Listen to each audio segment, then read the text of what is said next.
샬롬. 오늘은 창세기 39장의 말씀을 함께 나누겠습니다. 다시 요셉의 애굽 생활이 등장을 해요. 1장부터 38장까지 장제목을 통해서 함께 다시 창세기 전체를 복습해 보도록 하겠습니다. 1창조, 2에덴, 3타락, 사살인, 5아단계보, 6중한 방주, 물로 칠홍수, 파라라산, 구름 속의 무지개, 열국백성, 11바벨탑, 12삼보 원약, 13 롯과의 분리, 14 사해 동맹, 15 횃불 언약, 16 이스마엘 출생, 17 할례 언약, 18 중보기도, 19 소돔 고모라 심판, 20장 이방왕 아비멜렉, 21 이삭 출생, 22 이삭 번제, 23장은 사라의 죽음이고요. 24장은 이삭 결혼입니다. 25장은 팥죽 이후, 26장은 우물판 이후, 27장은 별미 이치, 28장은 두팔 돌베개, 29장은 야곱 결혼이고, 30장은 새빵살이, 31장은 귀향입니다. 32장은 야복강가에서 하나님과 씨름하는 장이죠. 네가 세니 내가 세니 야복강입니다. 33장은 삼삼하게 형제가 상봉하지요. 34장은 베델로 돌아가지 못한 야곱 가족이 이세겜에서 디나가 강간당하는 사건이 나옵니다. 35장은 다시 돌아가요. 엘 베델입니다. 36장은 에서 족보가 나오고요. 37장은 꿈쟁이 요셉이 등장합니다. 그런데 38장, 저번에 함께 나눴던 38장은 넘지 못할 38선을 넘어간 유다와 다말 사건이 나오지요. 이제 유다와 다말 사건 이후에 바로 요셉의 애굽 생활이 등장합니다. 이게 39장입니다. 참 특이한 것이 39장에 나와요. 39장은 요셉의 애굽의 생활에 가장 어려운 시기를 한 장에 다 집약하고 있습니다. 17살 때까지 아버지 야곱과 함께 살았지요. 채색 옷을 입고 살았습니다. 그리고 사랑을 듬뿍 받고 살았습니다. 그 이후에 30살의 애굽의 총리가 될 때까지 13년의 시간이 있는데 이 39장은 어쩌면 13년을 한 장에 다 모아놓은 거지요. 애굽 생활을 크게 39장은 두 가지 생활로 우리에게 보여줍니다. 노예 생활과 죄인의 생활입니다. 노예의 생활과 죄인의 생활, 이 두 가지 생활의 가장 큰 특징을 찾아보라고 한다면 첫 번째는 형통했다라는 겁니다. 그래서 노예로 있을 때 형통했다. 그리고 죄수로 있을 때 형통했다라는 말이 각각 나와요. 그럼 어떻게 형통할 수 있습니까?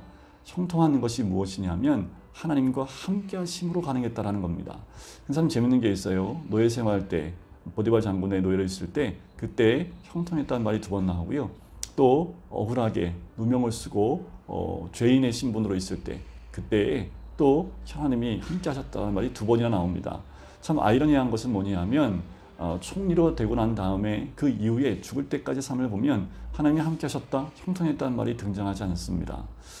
가장 어렵고 고난의 시기에 있을 때 하나님은 요셉과 함께 하셨고 그때에 가장 형통했다라고 이야기하는 거지요. 여러분, 주님이 함께 하실 때가 언제입니까? 오히려 우리가 고난받고 힘들어할 때 아닙니까? 그리고 오히려 하나님은 그때가 가장 형통한 때라고 이야기를 해요. 우리가 생각하는 형통과 좀 다르지요. 그 형통은 바로 하나님이 함께 하시는 형통이기 때문에 그렇습니다. 형제들한테 팔려왔던 요셉, 노예의 신분으로 팔려서 이제 보디발 장군의 집에 갔을 때 그때 요셉의 모습은 원망하거나 불평하거나 과거의 자신의 삶을 돌아보거나 한 것이 아니라 현재에 주어진 삶 가운데 하나님이 주신 그 꿈을 잃어버리지 않고 비전을 잃어버리지 않고 그 노예의 삶에 최선을 다하는 이 요셉의 모습을 볼 수 있습니다. 보통 이 정도 되면 다 원망하고 불평할 수밖에 없지요. 그리고 자신의 삶을 한탄할 수밖에 없습니다. 그런데 요셉은 전혀 그런 죄를 짓지 않습니다.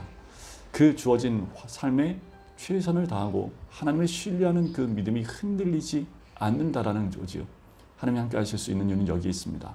여러분, 현재 상황 가운데 우리가 안 좋은 상황만 바라보고 있는 것 자체가 어쩌면 하나님을 온전히 신뢰하지 못하는 모습 아닐까요? 내가 있는 그 자리에서 하나님을 신뢰한다면 하나님 주신 그 환경에 최선을 다하는 것이 어쩌면 지금 내가 해야 될 가장 중요한 일이 아니겠습니까? 39장 1절에 보면 이렇게 시작을 합니다. 요셉이 이끌려 애굽에 내려가지요.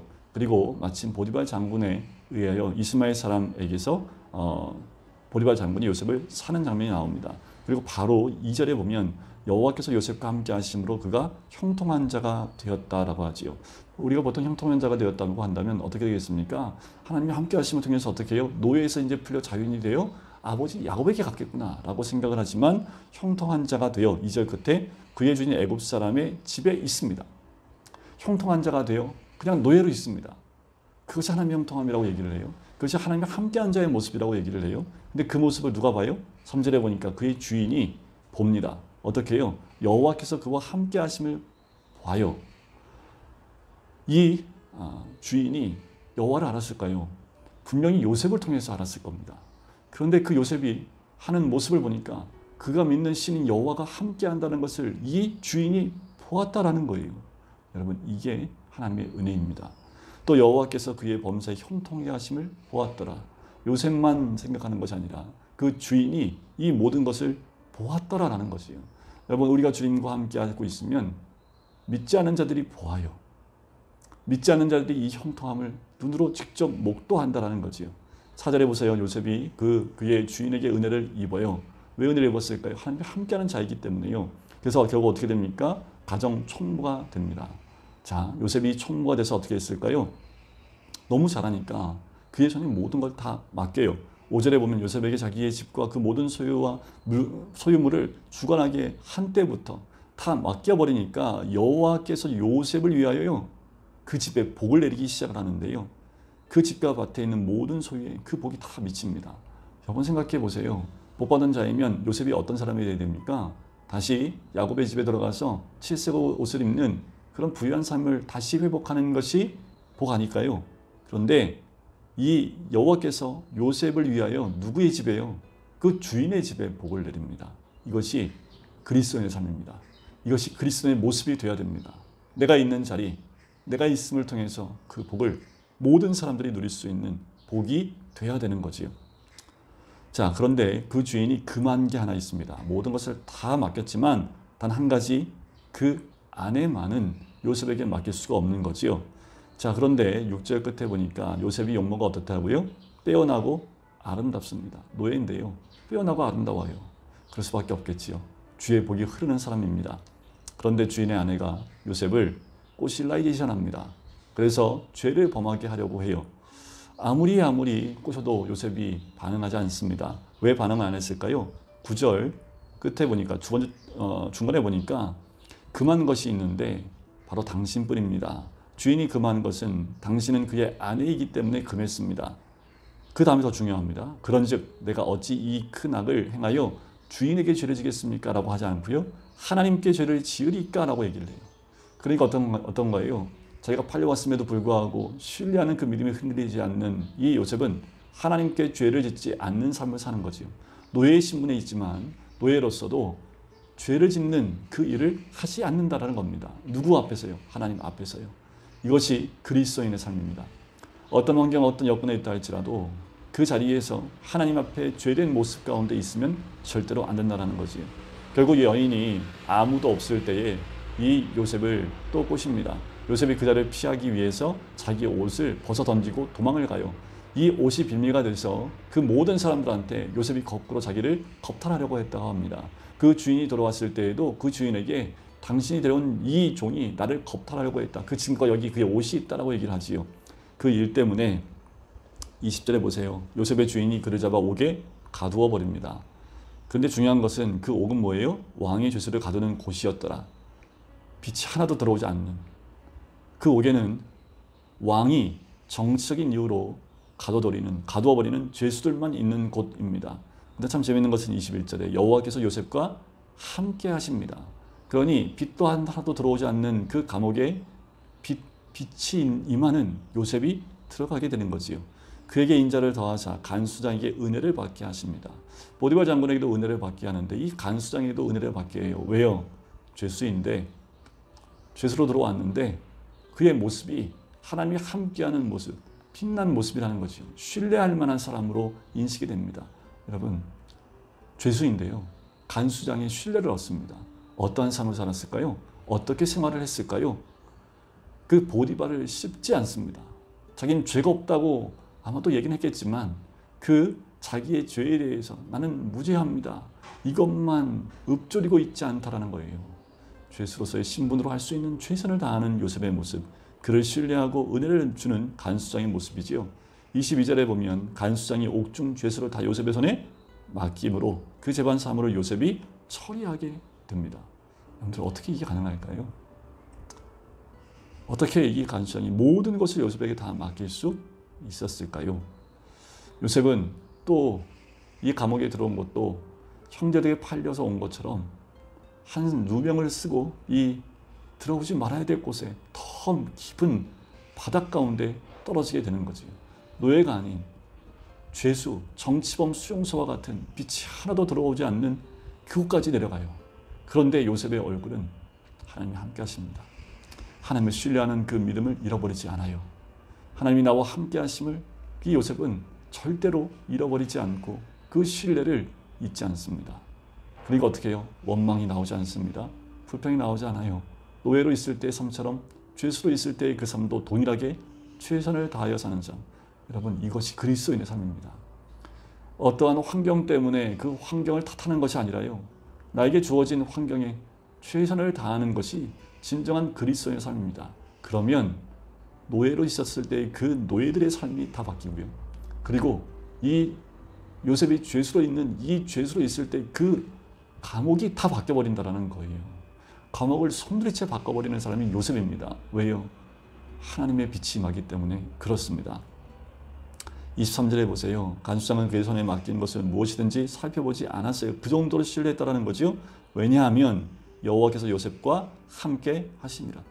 여호와께서 함께 하심을 또 누가 봐요? 간수장이 봤다라는 거지요. 여호와께서 그를 범사에 형통하게 하셨더라.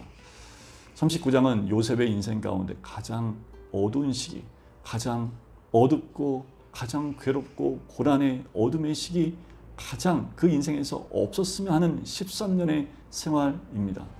그런데 이 요셉에게는 가장 빛난 삶이 그 고난의 13년의 삶이라는 거지. 이 애굽 생활 정말 힘듭니다. 자유인이었다가 노예로 팔렸고 또 이 보디발 장군의 아내의 그 잘못하지도 않은 것에 대해서 잘못했다는 누명을 쓰고 또 감옥까지 내려오는 이 모든 생활 1년도 아니고요. 10년도 아니고 13년입니다.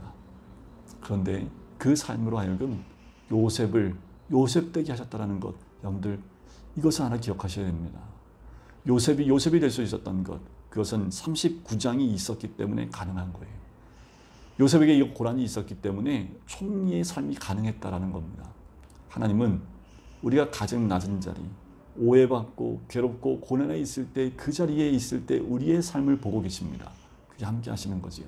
그때 그 삶을 통해서 하나님은 우리의 삶을 바꾸기 원하시고 또 하나님이 세우실 그 다음에 비전들을 이뤄나기 위해서 우리로 하여금 이 고난 가운데 있는 우리의 삶을 바꾸기 원하시는 거거든요. 그것이 그리스도인의 삶입니다. 여러분, 지금 있는 그 자리가 39장이십니까?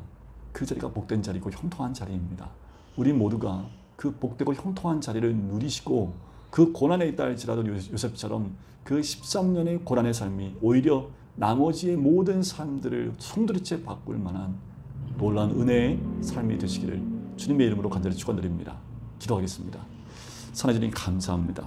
요셉이 노예로 또 죄수의 신분으로 살아가지만 그 삶을 통하여 하나님이 함께 하시고 형통해 하심을 통하여 그가 그 다음에 하나님이 주신 그 비전과 꿈을 이루기 위해서 이 13년의 고난의 삶을 통하여 요셉을 만드셨던 것처럼 하나님 어쩌면 지금의 우리의 삶이 그렇게 만들어지는 삶인 줄 믿습니다.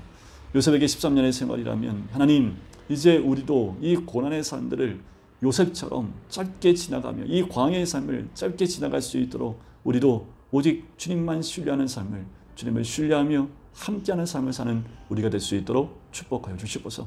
결단합니다. 순종합니다. 신뢰합니다. 그렇게 주님과 동행하는 요셉이었던 것처럼 우리도 그와 같은 삶이 이 39장의 삶이 될 수 있도록 축복하여 주시옵소서. 감사드리며 예수 그리스도의 이름으로 기도드립니다. 아멘.